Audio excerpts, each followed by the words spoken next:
This is ancient Athens, a city of great contrast with a thriving marketplace and port bordered with large public buildings. But outside of these main areas, people lived in small, uncomfortable houses.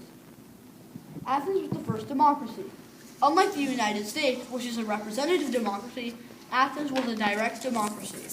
500 men older than 30 years were randomly picked to join the Council of 500. They ran the government and suggested new laws. The reason we call Athens a direct democracy is because any citizen could vote on the day's issues, not just the council. The way this worked is that a larger group called the Assembly would meet every 10 days and argue and vote about the day's issues and laws. The Assembly required 6,000 citizens to attend. If not enough did, slaves would go out and bring in more citizens with ropes dipped in red paint. Men were afraid to go to the Assembly with red paint on their clothes. The reason I say men were afraid to attend is because in Athens, only free men could be citizens. And I say free men because, as I've implied, Athens had slaves. Women could not inherit or own much property. Since they were not citizens, they could not vote, attend the assembly, or be part of the council.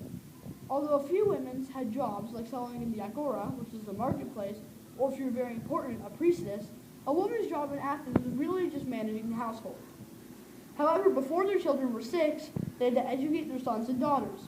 Even after the age of 6, their daughters continued working until they were 15 and ready to marry. Slaves had it even worse, though. They were a majority of the population, and only the poor did not have at least one slave. Some slaves had a similar job to women. They had to run the household and they had to educate the children. Some slaves also worked in businesses or for a city. Or if they were really unlucky, they worked 10 hours a day in cramped tunnels 300 feet below the surface.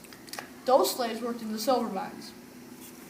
As you may have gathered, the Agora, the marketplace, was a big part of the Athenian life. They had a thriving economy. Their port was huge and they were soon able to trade with other city-states and countries. Athens started out with just trade, but they soon developed gold, silver, and bronze coins. Children in Athens were educated well because Athens wanted to create good citizens. After the age of 6, they were sent to school. Since the books were expensive, they were forced to memorize everything. Although sometimes they did get writing tablets. Once they reached 18, military training started. This was just for boys, however. Girls were not educated, just taught how to look over the household, and they married at 15. Nowadays, Athens has been modernized, although ruins remain. The population of its urban area is now 4,013,368, as compared to the ancient 250,000. Houses are now spacious, as well as public areas. It is also now the capital of the Hellenic Republic, which is a parliamentary republic. It has a head of state called the President of the Republic, who is elected for a 5-year term by the Parliament, a 300-person legislature elected by the people for a 4-year term. In addition, the President of the Republic elects a Prime Minister and his cabinet. Also, the economy of the Hellenic Republic is now based on euros since it is part of the European Union.